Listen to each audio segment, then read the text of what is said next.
Welcome back to a new video. This isn't too exciting, but basically on the way back from Toyota Festival I was travelling back and that snapped. So now it's time to take the exhaust pipe out and I'm going to try and upgrade it. Down the back here I've had these just stuff down here. I've got an Evo 5 factory exhaust pipe and also got the AE92 exhaust pipe, which is 60 mils I think. Inch and a quarter. You don't want to go too big, otherwise it loses the back pressure and loses quite a bit of power. So yeah, right now I'm going to start unbolting stuff and taking off some of these rubber mounts and pull this all out and sort of fix it up, because there is a bit up there on the subframe where it touches and rattles when I've at high revs. So hopefully we can rectify that once all this is out and make a better job of what's there. Exhaust is right out now, so this is front section. This is the piece that broke off. As you can see, it looks pretty old and almost rotten. So this is 2-inch, all of this, apart from this pipe here is fractionally bigger. And this is my old Evo dump pipe thing, which I chopped up way back and kind of boogied up a join when I first did the swap. Just been hacking up this Evo 5 exhaust.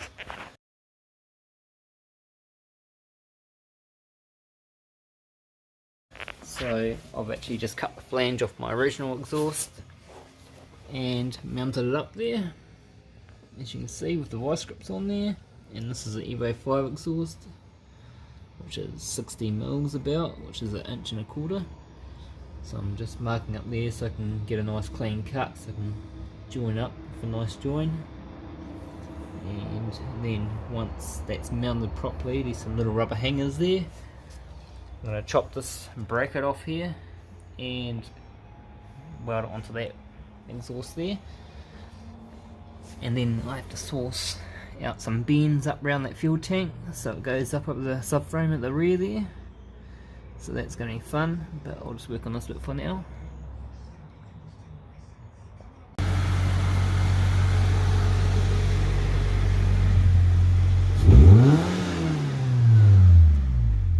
What are you doing?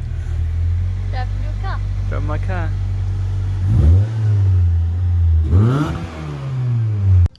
Got myself a nice join now, so once that's up and flush, just got to weld it on. And now work my way back.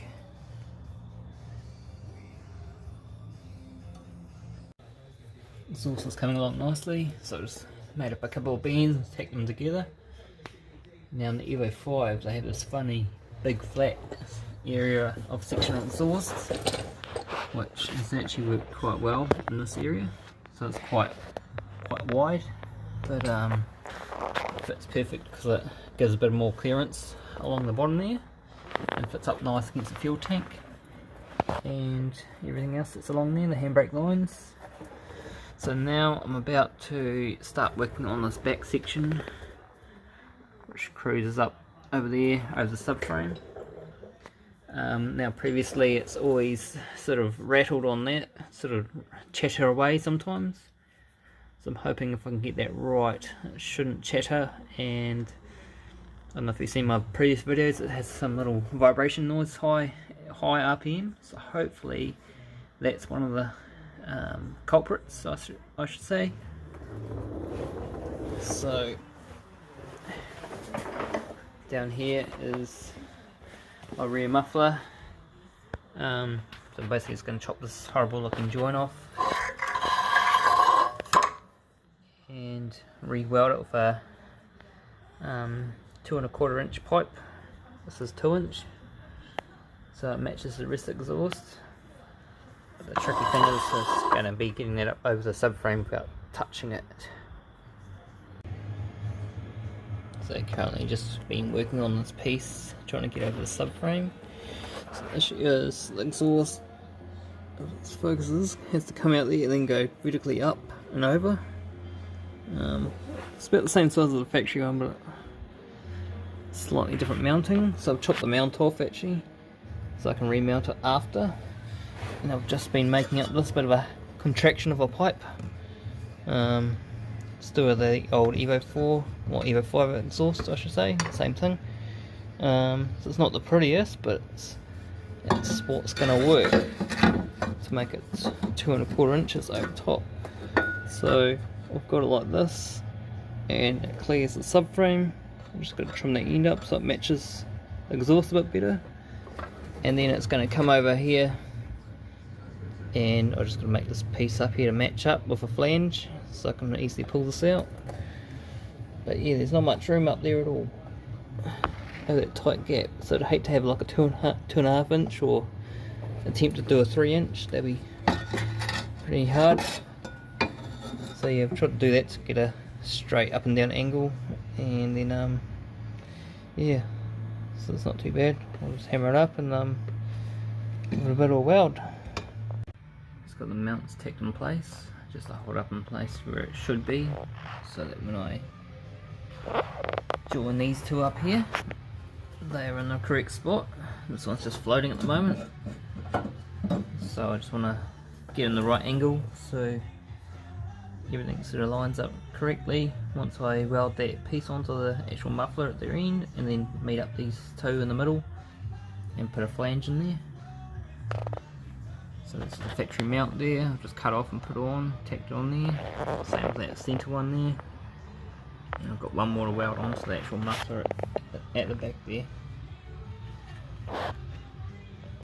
Right, just tacked on this pipe, so there's a bit of a gap up there, and a decent gap up there, so shadow. And what I've done is I've just vice gripped on this piece here, just so I know which angle it's sort of going towards. So I've made it so it's matching up with this one. Otherwise, if I've got this big gap and I don't have nothing to match up with, I don't know what angle to set it at. So I've set everything a little bit higher than what it should be, because in theory, once everything's all on the mounts, it should drop down a bit. It's still not touching anything, but you don't want to make it nice and then have everything all drop down and start rattling on the subframe up there, or not fit up nicely. So now I'm just going to make up this section here and put the flange in, then pull everything out and start the welding process of all the joins and brackets and mounts. The mount is all tacked on now, so just nothing's holding it, it's just the mounts. So got that all on there, and I've just finished doing all this up. Just added a little 60mm joiner in there to the original flange, and put a bit of a fillet in that piece there. So now we're pretty much ready to pull this out and start welding. Just do a few more tacks just to support the joins, and then yeah, weld up around the joins. We'll do a bit of a clean up, and maybe some sort of heat-proof paint just to make it tidy. Exhaust is all out now. Just put up on the trestle, and I'm just going to weld each join one by one, then clean off, which will give time for the welder to cool down because it doesn't have a high duty cycle. Just got a little gas bottle so it gives a bit better weld. The gasless is a bit messy, and no, the welds aren't as great.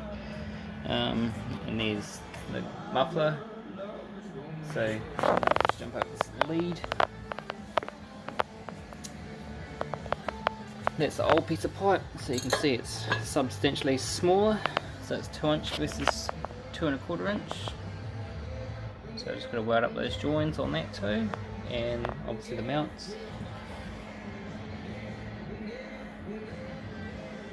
Just down at work because I ran out of gas on my welder, so I just finished welding up all these joins and just spraying a bit of heat-proof black over top, just to keep it looking uniform and good. So that's the tailpipe, and here's the main one. It comes off the header pipes up probably about where the gearbox is, where your feet are. So yeah, this is the Evo 5 pipe, all modified to fit. First coat of black on, and then I'll take this home and start installing it. Right, home now. It's next evening. So yeah, the exhaust is all painted up from last night. Looking all pretty good now. I'm just about to go and install it. Got some new gaskets today after work. So hopefully this all sounds pretty good. Looking forward to getting it back in and seeing if there's any performance gains of going to about 1.25 inch. So it's like 60 millimeters. So yeah, I'm going to climb under there and start piecing this together. Here we have it. Exhaust is finally all bolted right up. So I just got the hanger in the middle there, as per the previous videos of me making it. And yeah, it follows the line around of the factory exhaust, but only larger. And then it goes up nicely past the fuel tank. Then we have a decent gap up over top, you can see. So that's quite good. And then another decent gap just through there. That's quite tight, trying to get that pipe to work through there, but got there in the end. So we just got one more hanger up there and a hanger at the back there. So the extra hole there is from when I was trying to bring the exhaust up to try and stop it from hitting. But I don't need to use that anymore, so I'm back on the factory holes. And yeah, nice and tight. Slight angle to it, but pretty happy with that.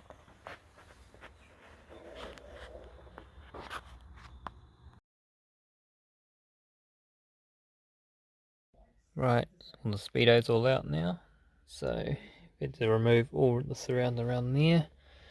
All the plugs for the gauges, a bit difficult to get your hand around. This thing here seems to hold everything in quite tight. This goes to the speedo with the drive cable. There's clips in the back. While I'm in here too, I'll also track down the old speed sensor wire, purple one. I can't remember where it is, over here somewhere, because I've still got that engine light that pops on all the time when I go over 60 k's. So I'm just going to try and see what I can do to rectify that, if anything. But yeah, the main cause of this gauge cluster coming out is to fix the oil pressure gauge. Well, attempt to. So this is the speedo cluster. It's all pulled out of the car now. So the plan is to pull it all apart and try and get to that gauge there, because it doesn't work. So it's going to be fun. I haven't done this before. I've had the gauge cluster out before, because I had a silly dog here stuck in here. Must have got through one of these little tiny holes or something. So yeah, I'm going to pull it apart and see how we get on. This is the back of the cluster. So all this stuff is like a circuit board, but it's all flexi. And all the plugs gone there. Pretty weird. That's how it is. And that's where the speedo cable goes into. So yeah, bit of a greasy little hole. More plugs in there. And I've just replaced this light bulb here because it's been out for a while. Just like this little blue thing. Just like your normal park light bulbs, but it's got a blue casing on it. These are the gauges before the surrounds off. It's quite interesting looking in there. Each of them have like a little motor. Not so much a speedo because it's driven directly off that cable that goes into there. You see the light bulbs in there too. So we are looking at this one here. So it's quite interesting. There's this obviously a little needle that goes up and down. And it's kind of stuck there at the moment. But what I've looked at with my torch is the little needle in the middle there, which should be inside a plastic little, I guess it's a holder thing, and it's popped out. So I'm wondering if it went way up too high when I first put the black top in, because I had the wrong sender in it, and it's popped out, which is not allowing it to function. So I've tried to set this up the best I can. It's pretty hard to see.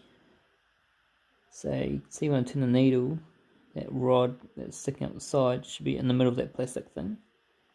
So that's what I'm planning to try and get into the slot. So at the moment it's just pushing it down, and it's not going right to the bottom of the gauge. Although I push it up here and it maxes out. So yeah, I'll show you how I get on after I've had a bit of a pry around. I can try and put something under there and try and flick it into place. If not, I'm going to try and take this little needle off and unscrew the gauge face. Right, so just pry that little thing in there. Try and zoom in. So if I do that, you can see that little metal bar is just in the middle of that plastic thing. And it's still not going right down to the low, but we'll soon see. It might take a little bit of resistance to bring it down. But even if it still functions and sits a little bit high, I'm not too phased. I just want it to work properly. Instead of using the aftermarket one, which doesn't quite work as well as I want it to. Right, just finished putting the cluster back together. So after all that, the old oil pressure gauge still hasn't changed where its position, but hopefully it should still work. Screwed all that facing on. So all these screws, when you do pull it off, you'll find that there is glue through here, so you have to sort of try and break through it. So time to put it back in the car. Just finished assembling all this speedo up, so now just installing it, putting all the screws in, and go up there. These are pretty simple. Just plug the plugs in the back, so that's still sitting up a little bit. So we'll see how it moves once there's a bit of current and electricity and resistance in the car. Hopefully it works.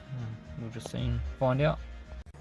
Time has come now, and I'll put my donor car up on for sale on Trade Me. So it is actually just sold, and the owner's going to pick it up today. So I'm stoked. I'm going to have some more room. I bought a boat last year, but I haven't been able to bring it up.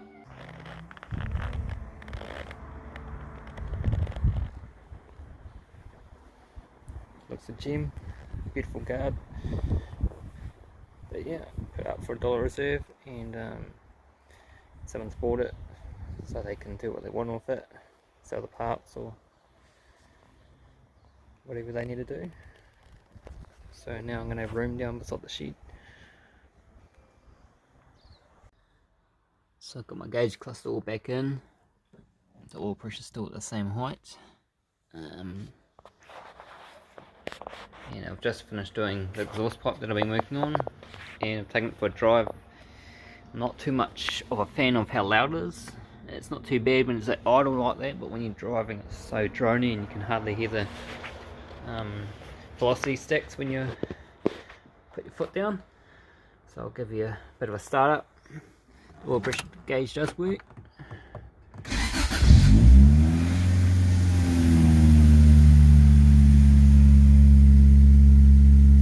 that's good. Oil pressure's up where it should be now. So that's wicked. I can get rid of that gauge that's down there. It's not all fluttering all over the place, but yeah, it's quite loud.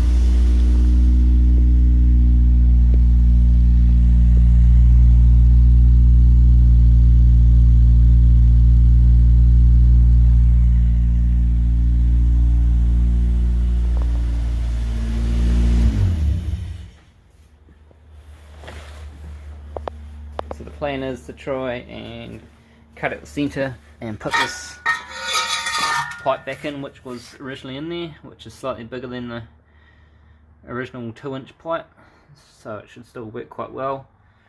Just a slightly quieten it down and make it a bit more pleasurable to drive, because at the moment, yeah, you can't hear those ICBs hum as they previously did.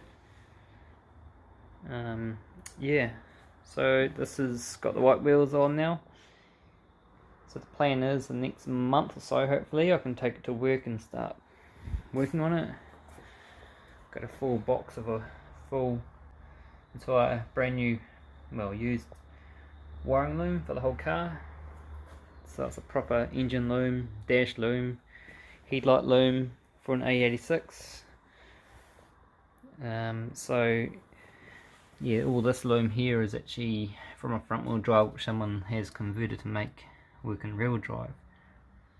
So in that wiring there has the alternator wiring down there, which in the AE86 it actually comes around here and somehow over there. So once all apart, I'm going to redo all the wiring as well. So that's exciting. So hopefully we can get some progress done on this. So the white wheels has been put on, so it doesn't really matter too much if it gets paint on there, because all my other wheels stay good. I'd also like to try and pull apart these two engines and just examine the rod bearings that are gone in them. So hopefully, maybe probably not this year, but next year I can start piecing together an engine for this. Because this one's getting a bit tired and smoky. Still runs alright, but yeah, just running a bit sad. So that's the plan, try and make something up. I'm thinking still 16 valve. Probably NA, I'm not too sure. Turbo sounds attractive, but then it's a lot more money involved. But we'll see when we get to it. My thoughts might change. I'm still trying to accumulate the Torino front guards, bonnet, bumper, and all the stuff to turn it to a pop-up light. That's the plan anyway, but if I can't find it, hopefully I can just do the rest of the body and come back to the front afterwards, because all the hard work will be done. And as you can see, the live-in did go, so that's an extra spot in my driveway.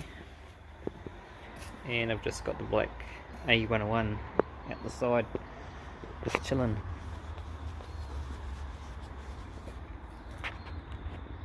AE101, I'm just going to install these sway bar links, because last month, well, I was noted on that safety check, Warren Fitness, that I need to replace them. I just haven't done it, so finally got around to buying a set for front and rear. So I'll be putting those in soon and taking it for another check so I can drive it. It's not road legal at the moment. The Surf has had a bit of a change in look with the wheels. Brought some black track steel rims, so it looks a bit different. So these are 16 by 8 and -22 offset. So there is a bit of dish and it fills the guards out quite nicely.